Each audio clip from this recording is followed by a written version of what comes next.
자, 베드로 사도들을 붙들었을 때 또 그 이유가 뭐냐? 이제 기적이 일어났고 그 기적에 일어난 이유에 대해서 바로 예수님을 증거했기 때문에 거기에 그 사두개인들, 특별히 부활이 없다라고 하는 사두개인들의 중심이 막 흔들렸던 것이죠. 그래서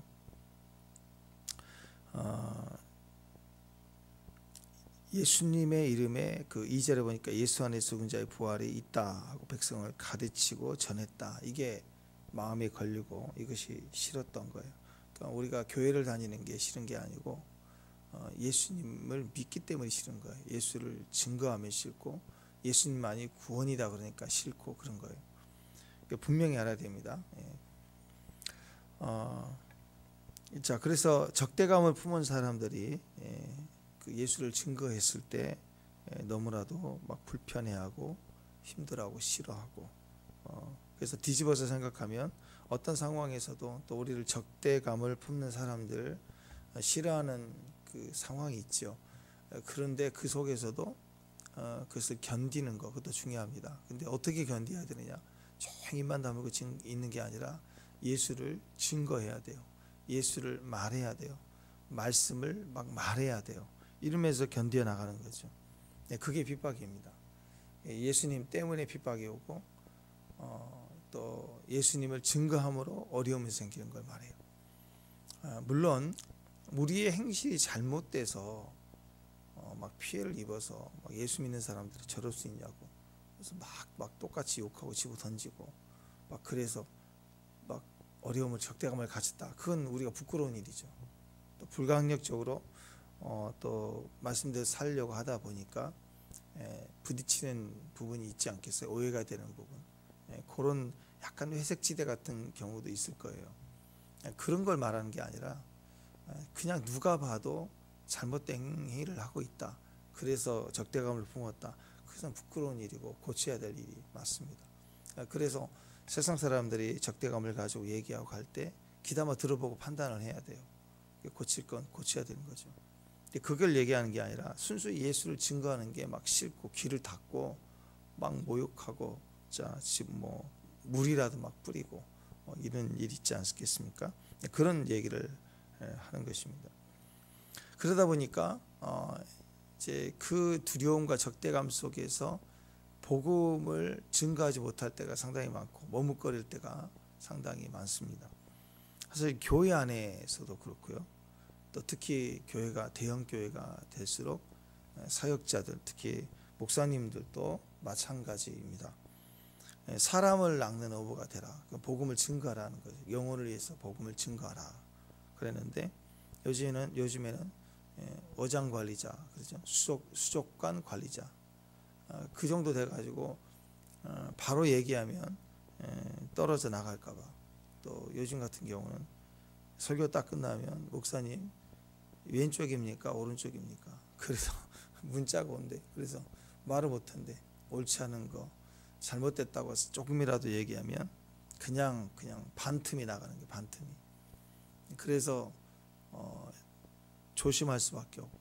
그래서 사실 목회자들 그 노예 가면은 선후배 관계니까 거기서는 뭐 이랬다 이재명이 이랬다고 난 거기다 그러고 막 그렇게 하거든요. 근데 교회에서는 못 한대요. 그러니까 거기서 와서 이제 막 하는 거예요. 이제 왜 그럴까? 두렵죠. 적대자들 앞에 선다는 건 두렵습니다. 뭔가 손해를 봐야 된다는 게 두려운 거고 뭔가 이렇게 무너지는 걸 내 앞에서 본다는 게 두렵다는 거죠. 물론 관리도 중요하죠. 관리도 중요하고 또 주님이 목양하라 그랬으니까 양들을 케어하는 거 상당히 중요합니다. 근데 그게 그런 의미가 절대 아닌 거죠. 성경에서 말하는 부르심이 절대 아니라는 거예요. 그래서 믿지 않는 사람들, 적대감을 품은 사람들을 만나서 예수님의 이름을 선포하고 그 안에서 성령이 하시는 것들을 보는 것, 이것이 그 안에서 막 좁혀가고 핍박을 받지만 점점 강력해지는 생명이 강력하니까 더 교회는 결국은 성장하게 되는 모습, 이게 교회의 모습이라는 것입니다. 그러니까 그 조엘 오스틴 목사님이나 이런 분들의 그 비판받은 내용들 중에 하나가 그렇게 대형 교회, 미국에서 큰 교회가 됐지만 방송에서 예수님만이 유일한 구원이 있습니까? 세상에는 구원이 없습니까? 라는 단도직적 질문을 받았을 때 애매한 답을 하잖아요. 그래서 예수님 믿지 않는 사람이니까 세상에도 구원이 있고 교회만이 구원이 있다고 생각하는 것은 좀 어렵다, 이렇게 말하는 게 잘못된 대답이긴 하지만 왜 그럴까를 생각해 보면 그분이 신앙을 잘못해서 뭐 그런 거 아니에요. 알고는 있겠죠. 근데 어정쩡한 대답을 왜 할까요? 왜? 두렵기 때문에 그런 거예요. 자, 그래서 그냥 대충 넘어가고 또 성소수자들에 대한 인권을 생각하는 것이 아니라 뭔가를 그 언어를 통해서 뭔가를 잃어버리거나 불이익당할 상황이 느껴지니까 말을 못하는 거죠. 누구 하나도 약자를 교회 안에서 보호해야 된다고. 요즘 그래서 그 인권운동 한다는 이름으로 성소수자들 편에 서서 막 그 동성애를 옹호하는 발언을 하는 감리교 목사인가 뭐 그런 분이 있지 않습니까? 이런 일들이 왜 벌어질까? 진짜 인권을 사랑해서가 아니에요. 다 두렵고 불안하고 자기 이익이 거기에 연결이 되어 있기 때문에 그렇다라는 거예요. 관리가 중요하다고 얘기하지만 누구 어떤 죄인, 어떤 인격도 존중받아야 된다는 건 맞는 소리지만 하나님이 우리에게 말씀해 주시는 진리를 말하지 못하면서 그 진리를 말할 때 오는 후폭풍이 들어와서 어정쩡하게 덮고 지나가는 거, 이런 것들을 말하고 있는 거 아니겠습니까?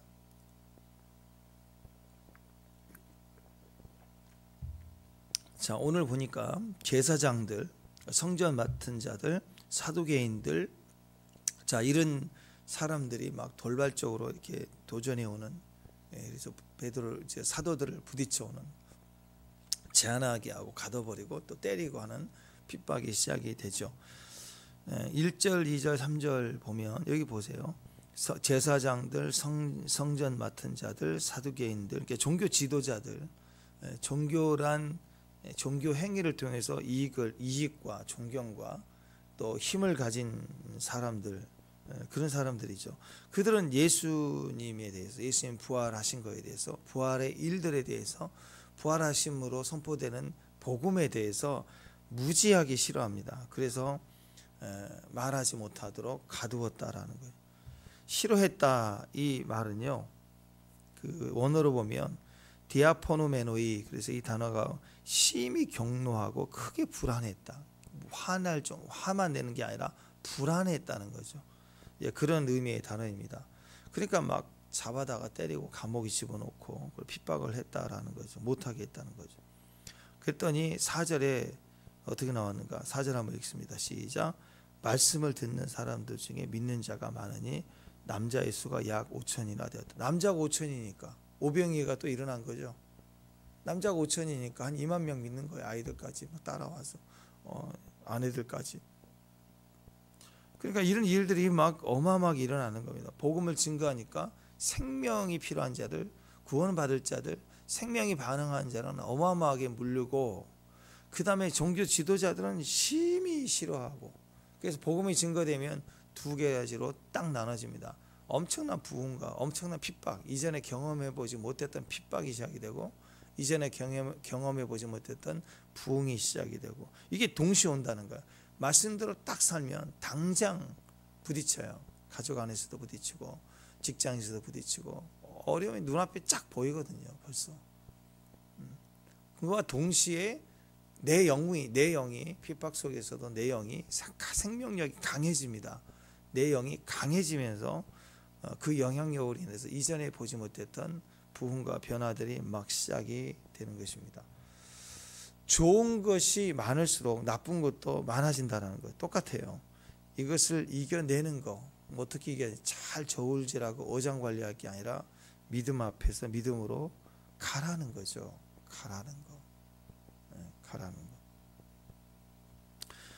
자, 이 고난이 사라지게 해주세요. 평탄한 길을 주세요라고 기도할 게 아니라, 복음을 가진 자들은 고난 가운데서도 하나님 뜻을 계속 지속할 수 있도록 도와주세요. 주님의 말씀을 붙들고 갈 수 있도록 도와주세요.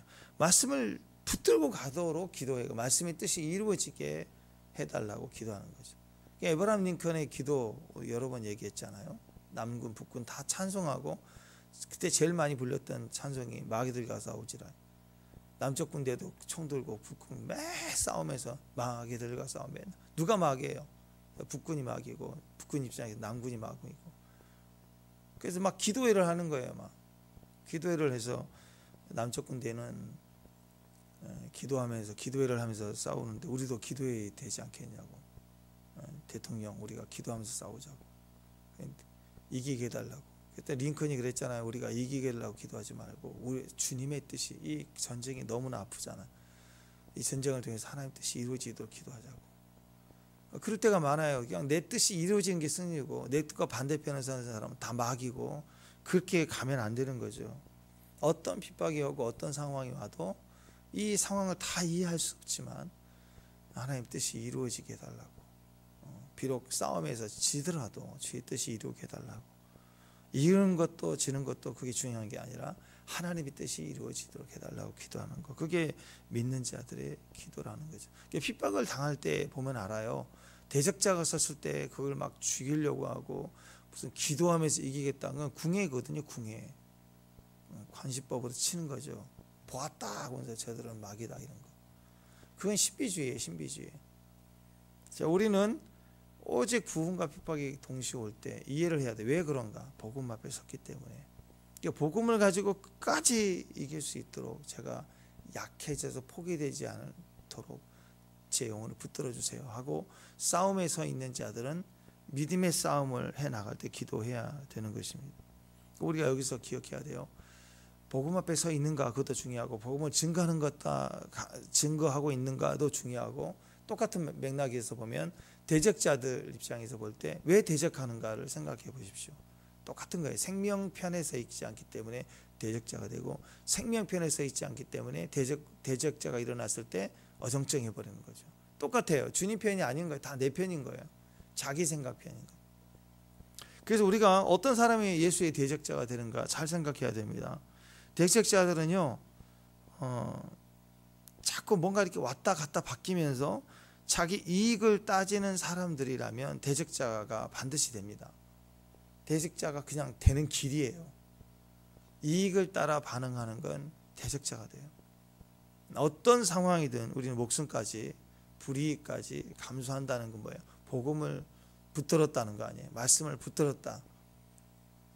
그러니까 말씀을 증거하는 그 자체부터 불이익을 당하는데, 대적을 당하는데, 무언가 성취했을 때 그걸 자기가 취할 수 있는 게 있을까요? 없어요. 그래서 처음부터 자기 삶 가운데서 말씀이 자기 안에 선포되는 내면의 상태에 복음의 말씀을 스스로 믿고 묵상하는 것부터 싸워야 대표성을 가진 자리에서도 우리가 복음을 증거할 수가 있다라는 것입니다. 사복음서에 나오는 예수님의 대적자들, 자, 공간복음에서 예수님을 끊임없이 계속 대적했던 사람들이 있었죠. 거의 대부분이 바리새인들이었어요. 거기는 서기관들, 바리새인들, 사두개인들 다 예수님 대적했지만 대표적인 대적자들은 바리새인들이 있습니다. 회칠한 무덤, 화려했지만 속은 썩어지는 냄새, 시체가 썩어지는 냄새가 있는 자들. 사두개인도 있었고 다 그렇지만 제일 핵심은 바리새인들이고, 당시 사회의 영적 주도권, 종교적 주도권과 힘을 가진 파워가 어디 있었느냐? 바리새인들이 쥐고 있었어요. 가장 존경받는 사람들, 그런 사람들이 바리새인들입니다. 근데 그 인기가 예수님이 갑자기 나타나기 시작하니까 막 몰려가는 거예요. 사람들이 빼앗아가 버린 거예요. 그러니까 예수님에게만 몰려가는 게 막 시기가 났죠. 더군다나 막 예수님을 통해서 초자연적인 기적들이 일어나니까 이건 막 미친 듯이 싫어했던 거예요. 그러니까 제일 많이 공격했던 사람들이 바리새인들입니다. 그러니까 어떤 현상들이 일어날 때 막 시기하고 싫어한다. 그건 대부분이 그 이전까지 기득권을 가진 자들일 수 있죠. 그죠? 그렇잖아요. 여기 갑자기 칼국수 집이 새로 생기는데 엄청 잘 된다. 그럼 누가 제일 싫어해요? 과일 가게 아저씨가? 아니 그 옆에 칼국수 집이 제일 싫어해요. 같은 과에서. 그 중에 제일 음식 좀 잘 되는 집도 좀 달라도 뭐 국밥집이 제일 잘 된 제일 유명하고 줄 섰는데 어느 집이 잘 되면 좀 긴장을 하지 않겠어요? 비슷해요. 인간은 자기 이익권에 대해서 불안해할 때 제일 싫어한다는 거죠. 자, 그런데 사도행전에 와서는 제자들이에요. 예수님의 제자들이 사도들의 복음을 증거하니까 제일 힘들어하고 화가 나고 분노했던 사람이 사두개인들입니다. 제자들이 활동할 때 제일 적대하고 제일 싫어하고 했던 자들은 사두개인들입니다. 왜냐하면 제자들이 전했던 복음의 내용이 예수님의 부활이에요. 예수님 부활한 지 얼마 안 됐잖아요. 부활하신 거예요. 실제적인 살아있는 따끈따끈하고 생명력 있는 복음을 증거해요. 그것은 예수님이 살아나셨다는 거예요. 그 복음을 증거할 때 너희가 죽은 예수를 주와 그리스도가 되게 하셨다 그랬더니 3,000명이 돌아오고 오늘 5,000명이 돌아오고 막 갑자기 부흥이 터지니까 그 메시지가 뭐였느냐, 예수님이 살아나셨다는 거예요. 왜냐하면 사두개인이 제일 싫어하는 거 부활이 없다라고 믿었거든. 사두개인은 죽어도 부활이 없다. 우리는 부활은 없는 거라고 막 전하고 가르침 핵심 교리가 그건데, 예수님 부활을 증거할 때 예수님이 증거했을 때와 똑같은 기적들이 일어나고 막 그러니까 사두개인들이 제일 싫어하고 충격을 받게 되더라. 결국 우리도 마찬가지입니다. 우리가 하나님을 증거하고 하나님 믿고 증거하는 데 있어서 내가 실제로 두 눈으로 보고 들었어요. 깨달았어요. 내가 경험한 걸 증거하면 막 또 뒤집어지는 사람이 있어요. 복음을 증거. 이게 사실 전에 듣고 믿는 복음도 중요하지만, 전도지라도 나누는 것도 중요하지만, 진짜 증거는 내가 경험한 거거든요. 내가 기도해서 얻어지고 내가 체험하고 주님을 만났던 걸 증거하는 것만큼 강력한 건 없습니다. 그것이 실제로 사람들에게 영향력이 되고 변화가 될 때 사람들은 막 시기하기 싫어합니다. 아주 막 싫어해요. 자, 7절 한번 읽어보십시다. 7절 시작.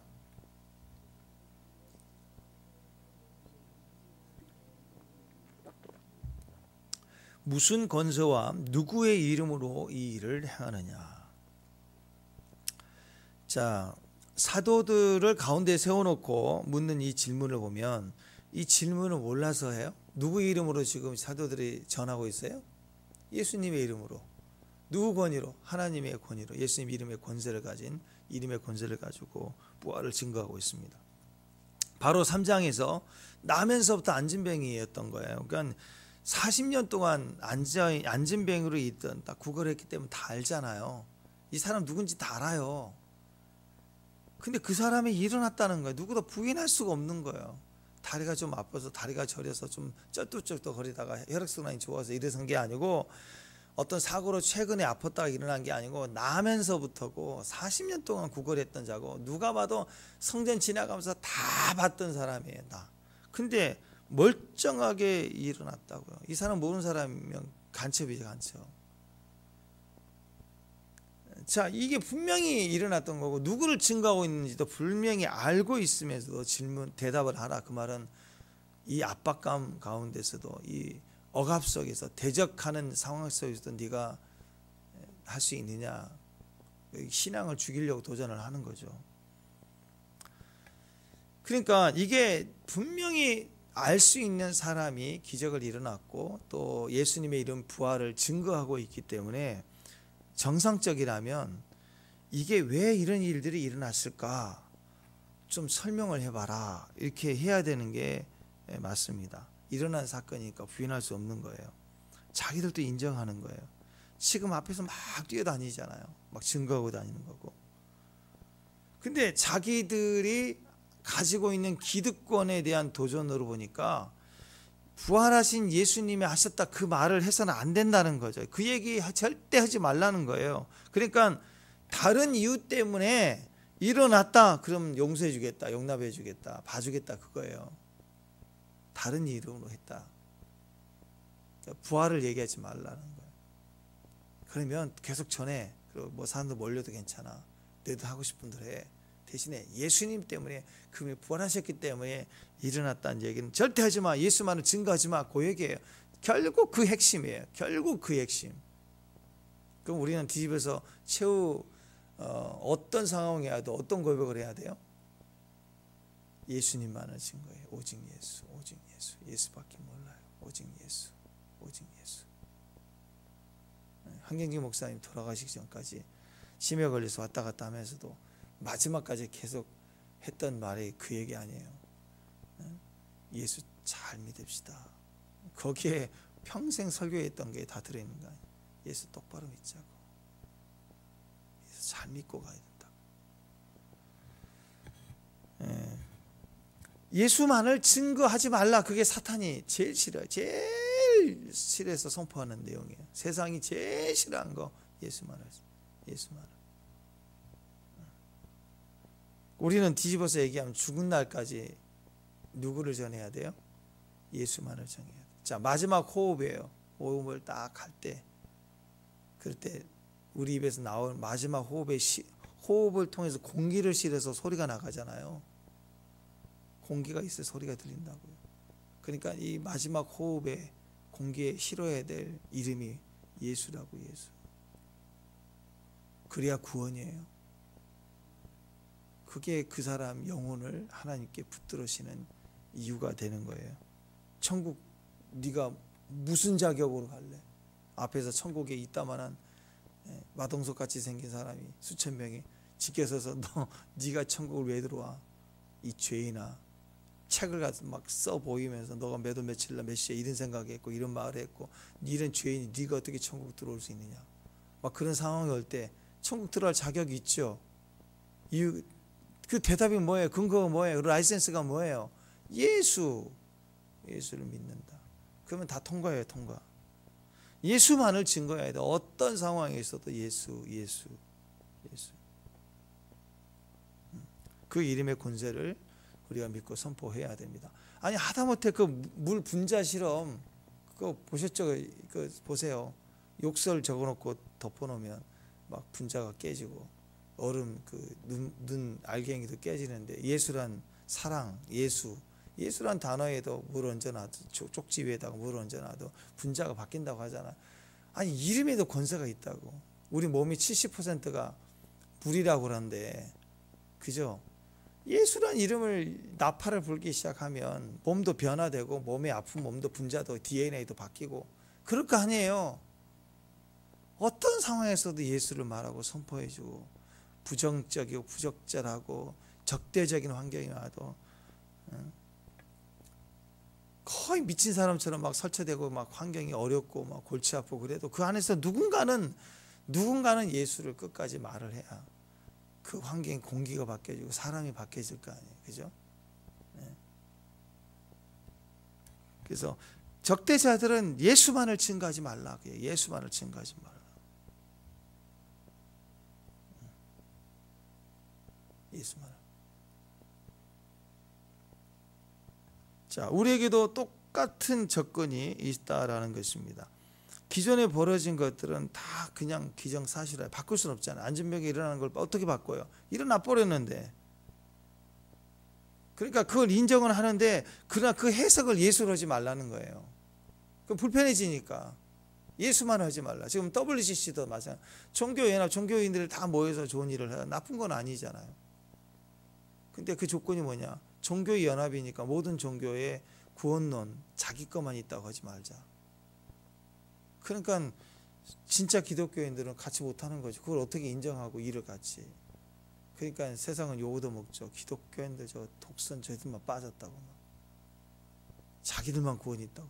아니 우리만의 구원이 있다고 하는 게 우리 생각이 아니라 시작부터가 예수만이 유일한 길이에요. 아니 내 아버지가 한 분이라는 말이 그렇게 듣기 싫냐고. 모든 어르신분들이 다 우리 아버님이시다. 그 개념하고 내 아버지는 한 분이라는 게 그게 그렇게 듣기 싫을까. 그 얘기거든요.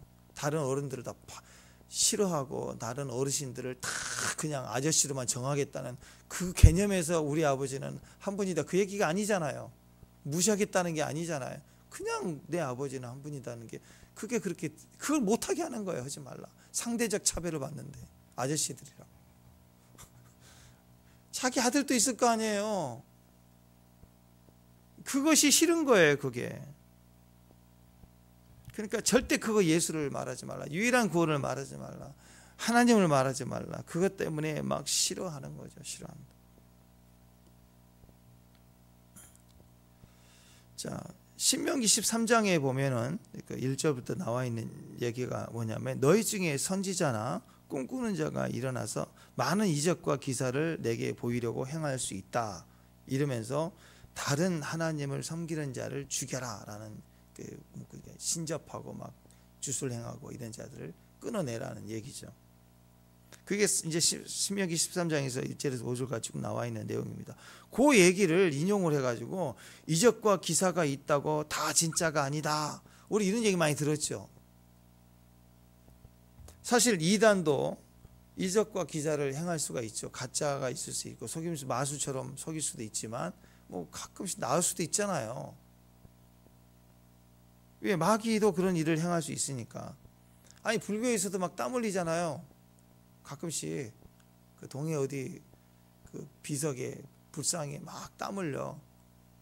유리로 가다 놨는데 땀이 흘린다. 그리고 그게 하면 뭐 장마가 진다. 뭐 그런 뜻인가. 그런 게 있잖아. 왜? 그리고 막 땀 흘리는 비석. 와 신비해. 아니 불교에 가면 그런 게 되게 많아요. 또 캐토릭 무슨 동산 저기 음성이 거기 그 성모 마리아 눈에서 맨날 피 나오고 발랐는지 뭐 진짜 나오는지 모르지만 피가 나왔대. 그럼 막 성지가 돼갖고 막 몰려와서 줄 서고 막 그 동산에 피 뿌려졌다 그러고 캐토릭에서 맨날 피눈물 흘리고 불교에서는 뭐 땀 흘리고 막 신비하대요. 또 용한 무당들 우리나라 용한 무당들이 얼마나 점을 잘 치는지 대통령 선거 끝나면 다 마치는 분들이 이렇게 많이 있는지 몰라요. 엄청 잠을 잘 쳐요. 점을 엄청 잘 쳐요. 뭐 진짜인지 가짜인지 모르지만 어쨌든 그런 일이 있고 일단 마귀도 역사하잖아요.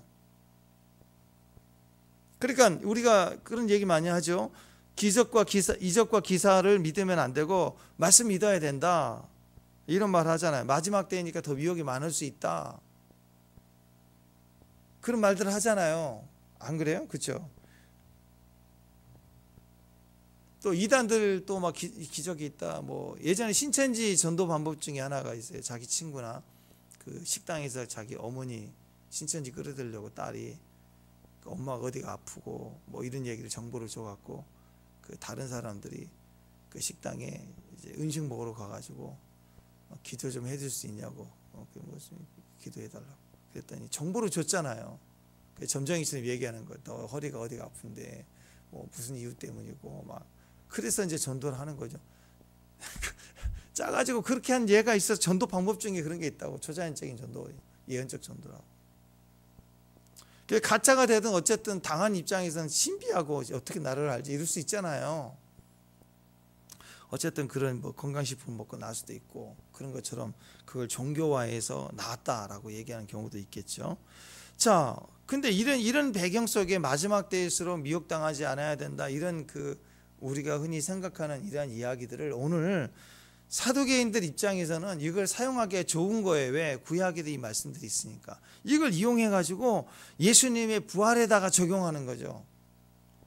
자기들의 이익을 위해서 그런 거예요.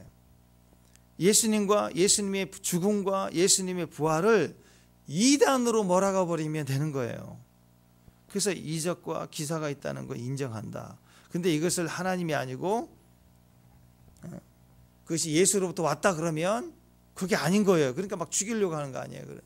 그래서 사도 바울도 사울의 이름을 가지고 있을 때 그랬잖아요. 예수쟁이들 이단들이라 생각해서 그렇게 생각한 거예요. 이익을 가지고 이렇게 몰아가는 이단으로 몰아가는 이단 정지하는 사두개인들이나 사도 바울은 일부러 이단 정죄를 한 건 아니지만 이익을 위해서 그런 건 아니지만 자기가 볼 때 율법적 제한에서 볼 때 이건 하나님을 반대하는 진짜 이단쟁이들이다 생각하니까 막 죽이려고 달려들었잖아요. 무지했던 거고 이건 이용하는 거고. 자, 이들의 모습은 의도가 있고 함정이 있습니다. 분명히 하나님이 보내신 종이란 걸 알았고 심지어 객관적인 백부장도 진실로 그런 하나님의 아들이었다. 왜? 휘장이 지성소가 찢어졌다는 말이 안 되는 거잖아요. 지성소에 있는 휘장이 찢어졌다는 것은 지성소 완전히 깬 거예요. 누구든지 들어갈 수 있고 임재가 나왔다는 의미 아닌가요? 그 정도면 충격을 받아야 되는데 전혀 충격을 받지 않아. 뭘 생각해요? 이익을 생각하는. 기득권이 흔들리면 안 돼. 끝까지 부활은 있어서는 안 돼. 끝까지 부활을 증거해서는 안 돼. 사두개인이. 자, 그런 의도에서 이제 이단을 몰아가야 되고 또 구약의 말씀을 끌어들여서 인용을 해서 예수님의 제자들이 잘못됐다는 신비주의라고 하는 걸 굴레를 씌워야 되는 거겠죠. 자, 다시 정리하면 우리가 하나님 앞에 가져야 될 마음이 어떤 마음일까? 신앙을 자꾸 자기 이익으로 붙잡고 가면 반드시 망해요. 그 바로를 보십시오. 바로의 그 강팍함. 바로 그러면 강팍함 딱 떠오르죠. 바로는 10가지의 부인할 수 없는 강력한 권능을 경험했어요. 그것도 막 모병이거나 뭐 또 이렇게 반석에 물을 마시는 그런 긍정적인 기적이 아니라 부정적으로 한번 얻어 터지면 뼈가 부러질 만큼의 10번의 엄청난 권능을 두들겨 맞으면서도 그때마다 꺾였어요. 항복했다고요. 근데 그 다음날 바꿔버리죠. 아니야, 안 돼. 왜 그럴까요? 밀어내서가 아니에요. 매를 맞으면서 고집을 피우는 건 이익 때문에 그래요. 자기 이익. 그러니까 굳이 짐승의 표를 받고 안 받고를 마지막대로 가봐야 하는 게 아니라 현재 자기 이익 때문에 눈에 명백히 드러나는 말씀의 권능과 기적을 보면서도 강팍해지는 사두개인들이나 이런 바로나 이런 사람들의 기득권 속에 이익에 대한 마음이 묶여있는 사람들은 이미 짐승의 표를 받는 것과 똑같은 거예요. 절대 안 꺾어요. 기적이 일어나도 안 꺾는다고. 왜? 이익을 붙들고 가니까. 두들겨 맞으면서 나중에는 보내놓고도 또 그 이익 쫓아서 취하려고 막 쫓아가다가 빠져 죽잖아. 끝내 멸망당하지 않습니까? 자기 이익 때문에. 불순종하고 인정하지 못하고 고집 피우다가 결국은 십자가의 원수가 되고 거기서 죽게 됩니다. 그러니까 우리가 부드러운 마음을 가져야 돼요. 주님 앞에서 변화를 받아서 우리 고집 내려놓고 내 주장 내려놓고 내가 변하지 않으면 우리도 대적자의 길로 갈 수밖에 없어요. 신앙생활 하는데 저는 감사한 거 이런 고백들이 있거든요. 신앙생활 하다 보면 참 내가 진짜 고집스러웠어. 내가 참 강팍했구나. 이게 느껴지거든요. 그렇지 않나요? 자기가 느껴져. 어떤 뭐 기적을 보고 뭐 꿈에 뭐 천사를 보고 그런 건 그렇게 중요하지 않아요. 그런 신비적인 걸 봤던 사람들은 다 잘못되는 경우가 많아요. 기적이 잘못된 게 아니라 자기를 변화시키는 힘이 안 돼요. 그건. 근데 자기가 녹아내리며 과거에 내가 참 왜 이렇게 살았지? 나는 참 강팍했나 봐. 나 때문에 참 우리 가족들이 힘들었던 것 같아.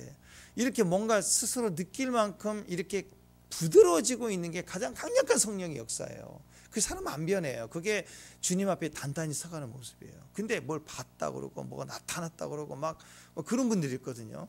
그 안에서 발작발작 하는데 결국 조금 불편해지면 입 다물고 나가버리고 사라진다고요. 많이 봤어요. 그때 그 믿게 하는 표적일 뿐이에요. 그 사람의 방향성을 잡아주도록 주님이 허락해주는 그때 그 현상이 그게 있다고. 도구일 뿐이에요. 근데 그걸 전부 있는 것처럼 막 붙들고 가는 사람들은 위험해요. 신앙이 잘하지 않는 거예요.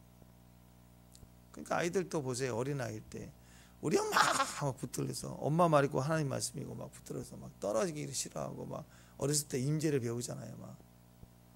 근데 사춘기 되면 어떻게 해요?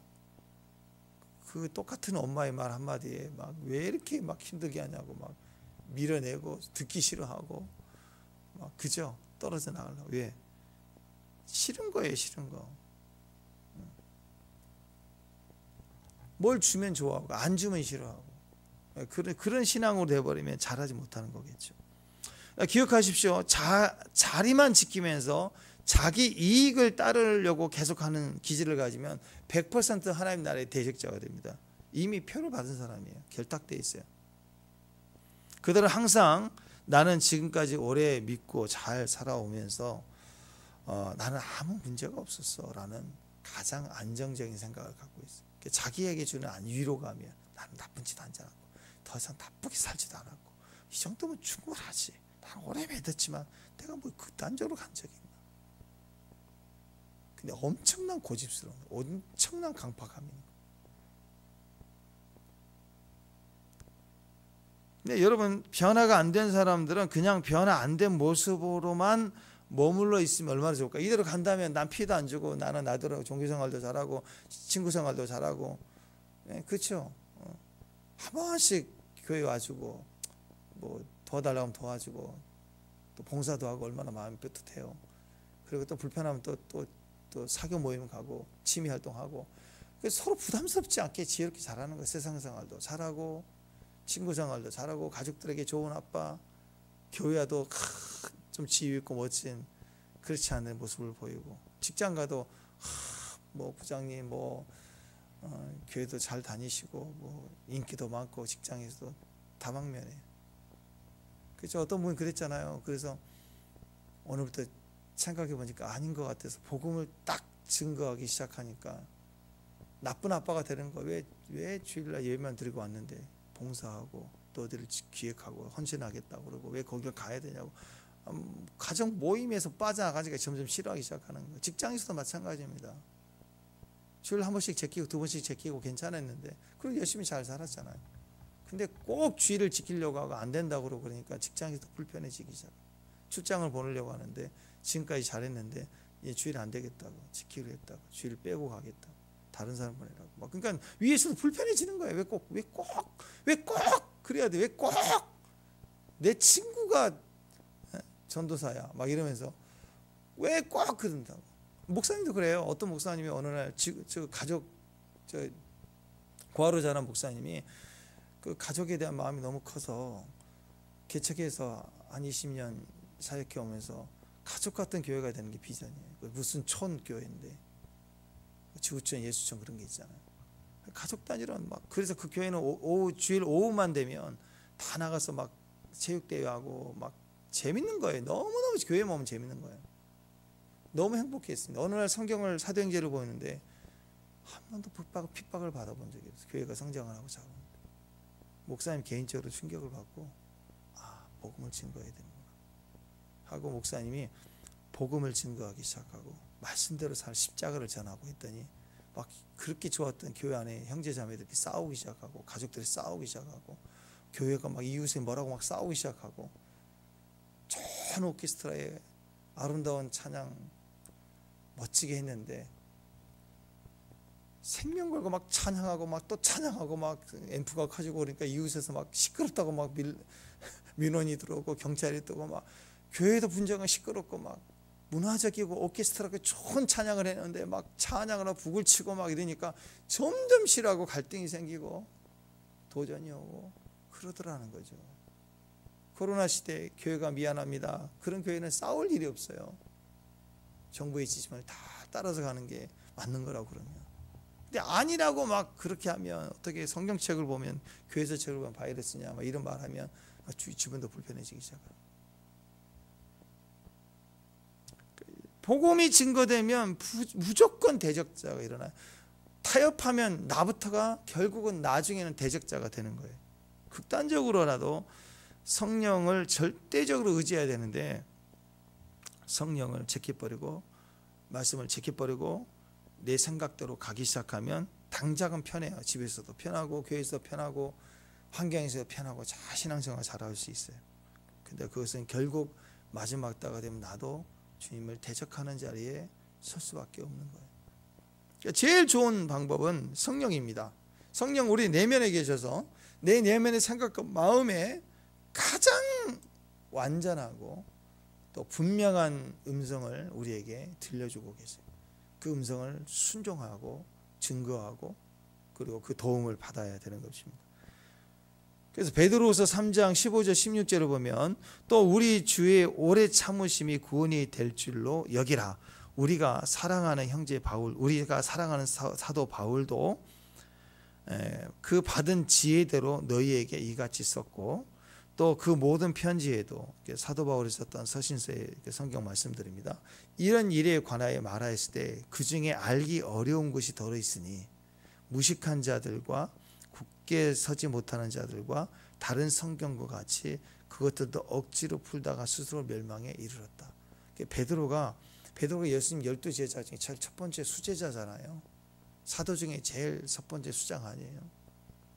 근데 베드로가 나중에 예수님의 친제자가 아니었던 사도 바울을 만났을 때 얘기를 나눠보니까 충격을 받은 거예요. 어떻게 사도 바울이 복음에 가장 가까운 복음인가, 하나님에 대한 복음, 수제자였던 베드로가 이르지 못한, 알지 못하는 그 자신보다도 사도 바울은 깊이 복음을 깨닫고 알고 있었던 거예요. 충격을 받는 거예요.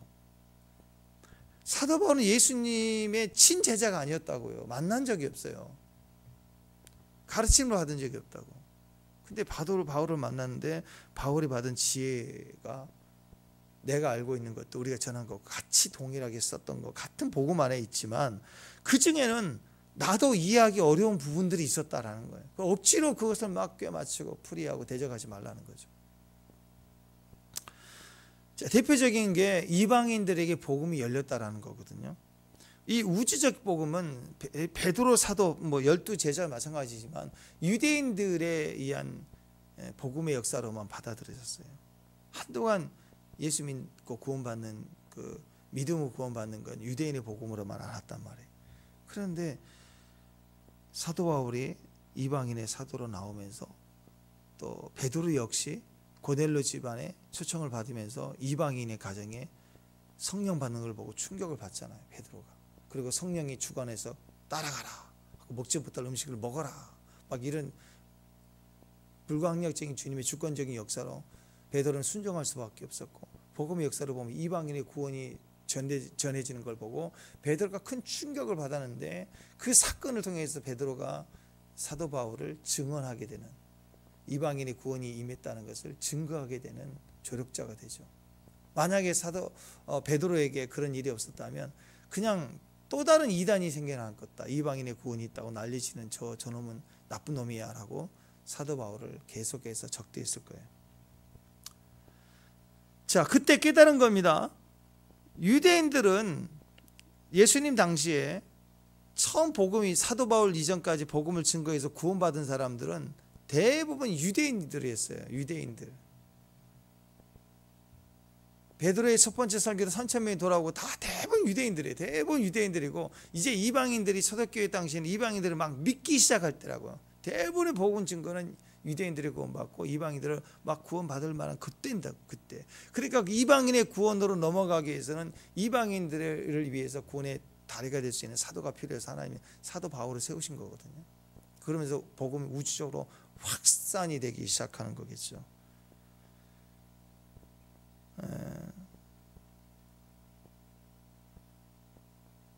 자, 대부분의 그리스도인은 당시에, 지금은 이방인들이지만 그 당시에는 유대인들이었죠. 근데 베드로가 생각해 볼 때, 나는 정통 유대인이고 예수님 수지자이고 내가 예수님을 알았고 복음을 증거했고 지금까지 전했던 이 복음의 한계는 유대인들만이라고 생각했고 이게 다인 줄 알았는데, 이제 형제를 만나보니까 내가 가지고 있는 예수님의 그 만나고 친히 경험했던 그 깨달음만큼 사도 바울이 다 알고 있는 거예요. 기가 막 어떻게 이런 일들이 일어나지? 그런데 사도 바울이 얘기하는 복음의 우주성이 큰 거예요. 성령의 임재 가운데 말하는 깊이가, 계시가 다른 거예요. 그러니까 베드로가 충격을 받았어요. 이방인의 복음까지 가는 하나님의 강력한 복음의 역사를 볼 때 베드로가 충격을 받은 거예요. 자, 어떻게 친히 본 제자들보다 사도 바울의 더 큰 복음의 비밀을 가지고 있었을까? 그 이유가 성령이라는 거예요. 성령이 충만하니까 그걸 알게 하시는 분이 성령이었다는 거죠. 우리도 마찬가지입니다. 우리가 성령이 충만하면 이전에 길고 날고 뛰고 했던 사람들의 계시와 지식과 자기의 재능과 능력의 한계보다도 비교할 수 없을 만큼 30배, 60배, 100배의 계시와 힘과 지혜를 가질 수가 있습니다. 성령이 말하게 하시면 따라 말하는 기도라는 거예요. 내가 기도 제목으로 기도하는 거 말고 성령이 말하게 하시면 따라 말하는 기도, 성령이 알게 하시는 것을 따라 기도하고 또 선포하고 성령이 말하게 하심을 따라 믿는 거예요. 세상이 말하게 하는 걸 따라서 확신 갖고 신념 갖고 그런 게 아니고, 우리는 하나님이 내 안에서 성령으로 말씀해 주신 것을 믿고 나가고 의지하고 따라가는 것을 통해서 얻어지는 그 계시와 지혜들이 얼마나 강력한가를 얘기해주고 있는 거예요. 오늘 사두개이들이 막 충격을 얻을 만큼 부활을 말하지 말라. 그런데 베드로를 포함한 이 사도들이 막 부활을 증거하는 이유가 어디 있을까요? 성령의 시대고 성령을 받았기 때문에 그 안에서 성령의 계시가 부활을 확실하게 증거하고 있는 거예요. 그러니까 이 안진뱅이가 일어나서 자기가 체험한 것을 증거하는 효과보다 사도들이 이 이유는 부활이라고 하는 것을 증거하는 부활의 메시지는 성령의 계시로 난 거기 때문에 훨씬 더 강력한 거예요. 여러분, 우리에게 성령이 필요합니다. 성경에 나오는 모든 진리와 예수님 십자가 복음이 우리 마음에 확실히 믿어지는 역사는 하나님께서 우리 안에 계시는 이유 중에 하나예요. 주님 우리 안에 계시는 가장 강력한 성령의 역사는 하나님을 믿는 거예요. 자, 하나님을 믿고 성령이 충만하고 성령의 역사로 병이 나가기도 하고요. 아멘. 우리의 부요함이 하나님 공급이 채워지고 또 관계적인 문제가 해결이 되고 우리의 복음의 말씀과 기준들을 주실 수 있고 사명을 주실 수 있고 선교할 수 있고 그래서 사업에도 기름을 주시기도 하고 지혜를 줘서 우리가 공부하고 어떤 환경을 돌파해 나가는 데 있어서 지식과 지혜를 주시는 하나님의 능력이 있습니다. 성령의 능력 속에 다 들어있어요. 그분의 7영이기 때문에 강력한 모든 분야에 가장 완전한 지혜와 능력이 되신 걸 믿어요. 근데 그걸 다 이루어도 하나님 믿지 않으면 무슨 일이 벌어지겠어요? 성령의 가장 강력한 능력은 믿게 하는 능력이에요. 우리 안에 성령이 계시면서 내가 깨지고 주님을 믿게 되는 거예요. 이게 첫 번째야. 이게 가장 강력한 능력이라고요. 반석에서 물을 마시고 만나를 먹고 40년 내내 기적을 봤는데도 떠나가잖아요. 죽고 불신할 수 있잖아요. 바로를 봐서 엄청 얻어 터져서도 안 믿잖아요. 성령의 능력으로 일어난 권능도 중요하지만 우리는 어디다 포커스를 맞춰야 되는가? 날마다 깨져야 돼. 날마다 믿게 되는 거예요. 저는 예수님을 더 믿어지게 되는 거, 하나님의 음성을 더 듣게 되는 거, 이게 가장 강력한 성령의 역사입니다. 하나님 나를 사랑하신다. 하나님 나를 사랑하신다. 이게 정말 중요해요. 십자가 복음 우리가 믿어야 됩니다. 아멘. 믿어지게 되는 거, 믿어지게 되는 게 영생이고 믿어지게 되는 게 성령입니다. 십자가 복음으로 그분의 은혜로 우리가 죄사함 받았음을 믿습니다. 믿습니까? 네. 우리가 하나님의 자녀가 되었죠. 그렇죠? 믿습니까? 예수님이 우리의 구세주죠. 믿습니까? 하나님은 우리의 아버지 되시죠. 믿습니까? 하나님 우리에게 구원을 주셨습니다. 믿습니까? 우리와 함께하고 계시죠. 아멘. 우리가 성령의 전이죠. 우리 안에 성령이 계시죠. 이 엄청난 일들을 우리에게 아멘 하고 믿게 하시는 분이 성령님이에요. 이 믿음 하나하나가 이렇게 믿습니다. 하나님이 여러분을 사랑하십니다. 믿지요? 이게 엄청난 기적이에요. 이 말이 어려워하는 분들이 있다고. 하나님이 당신을 사랑하십니다. 웃기지도 않네. 지나간 사람, 우리가 주 안에서 보십시오. 우리가 다 죄인이죠. 그죠? 근데 그 얘기하면 네가 더 죄인이라고 왜 네가 나한테 정죄해? 하고 막 멱살 잡을 사람 있다고. 근데 이게 너무 쉽게 우리에게 아멘이 되고 믿어지는 이게 성령의 역사고, 이게 우리에게 이 믿음, 이 아멘이 여러분 지금 죽어도 천국 가는 길이에요. 근데 뭐 기적을 일으킵니다. 뭐 땀을 흘렸대. 투자했더니 돈이 된대. 이거 백날 믿어서 혹시 돈이 됐다고 합시다. 죽었는데 지옥이에요. 이게 무슨 소용이 있어요? 아무 소용이 없는 거예요. 믿는 자들 안에 어떤 거, 하나님을 믿고 아는 믿음의 종들에게 이러한 기적들은 가속력을 주고 그 믿음을 확신 있게 하는데 도움이 되는 거죠. 믿음 빠져버리고, 하나님 믿는 빠져버리게 나머지들은 세상에 열심히 자기 수단으로 돈 버는 사람과 뭐가 달라요? 성공을 위해서 뛰는 거, 그리고 지옥 가는 거.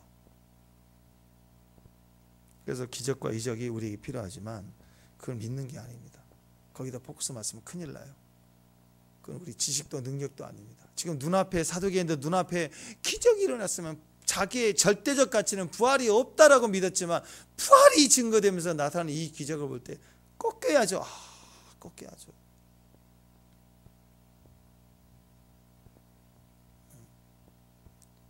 지금 또 뭐 데이비드찬가 뭐 별로 좋아하지 않았지만 그 사람이 그렇게 영향력을 많이 가지고 있는데 또 뭐 문제가 터졌잖아요. 뭐 그것 때문에 또 이제 난리가 났어요. 그러면 좀 깨달아야죠. 근데 거기에 물론 정죄하는 사람도 있지만 속았다, 매일 헌금을 보냈는데 그건 나쁜 놈이다, 뭐 그럴 수 있죠. 그랬더니 너무 정죄하지 말라고, 정죄한 당신도 지옥 간다, 뭐 그런 말을 다른 분도 제정신이 아니죠. 신천지니 어디니 잘못되고 부정적인 게 드러나면 깨달아야죠. 인정하기 싫은 거예요, 자기가. 세상도 마찬가지입니다. 정치적 노선도 마찬가지. 다 믿을 수 있고 자기가 좋아할 수도 있고 따라갈 수도 있죠. 명백한 게 드러날 때는 꺾여야 되잖아요. 바로는 안 꺾였어요. 사도계인데 부활의 증거를 보면 안 꺾이잖아요. 그게 대적자가 되는 거예요. 우리가 연약할 수 있어요. 사도 바울 보십시오. 무지했지만 자기가 믿는 대로 갔지만 충격을 받았을 때 꺾이잖아요. 그래서 사도가 되는 거예요. 우리가 부족하는 건 인정하고 잘못된 건 인정해도 우리는 우리의 잃은 계시만큼만 가는 거겠지만 꺾일 때 명백히 잘못이 드러났을 때는 회개할 줄 알고 그리고 그것을 분별할 줄 알아야 그게 지혜로운 사람입니다. 그러니까 믿음이 중요한 거예요. 정말 예수님 믿는 믿음 안에 우리가 단단히 믿음으로 서갈 수 있어야 됩니다. 권능을 주시는 역사도 중요하지만 진리의 영으로 오셔서 하나님을 믿게 되는 역사가 큽니다. 오늘 저와 여러분에게 이 믿음이 있었으면 좋겠습니다. 하나님을 알고 하나님을 믿는 최고의 하루, 최고의 하루.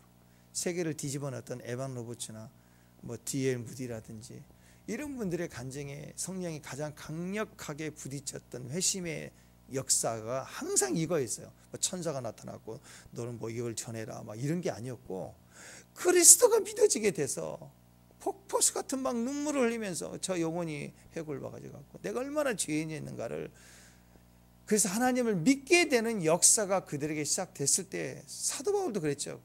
다메섹에서 꺾였을 때 세상을 뒤집는 증인으로 나섰지 무슨 신기한 능력을 보고 증인 나선 사람들이 없습니다. 그걸 알아야 돼요. 우리 삶에 강력한 성령의 바람이 불고 변화가 되는 시기가 올 줄로 믿습니다. 아멘. 어떻게 해요? 오늘 천사가 나타나 하늘을 울리는 음성이 나타나고 그런 기적이 아니라 어떤 거예요? 예수님 믿어지게 되는 거예요. 막 믿어지는 역사가 오늘 성령의 역사 믿어지는 거예요. 사랑이 되고 원수로 봤던 사람이 사랑이 되고 이거 어떻게 되겠나 그랬는데 될 것 같은 믿어지는 거예요. 믿어주는 거예요. 이 성령의 강력한 역사가 이번에 우리 기도하는 오순절까지 기도하는 과정에서 성령의 강력한 역사 체험이 저와 여러분에게 다 일어나기를, 성령의 사람들이 되시기를 주님의 이름으로 축원합니다. 기도하겠습니다. 하나님, 성령을 구합니다. 오직 그분과 동행하는 성령의 사람들이 되게 하옵소서. 예수님 이름으로 기도합니다.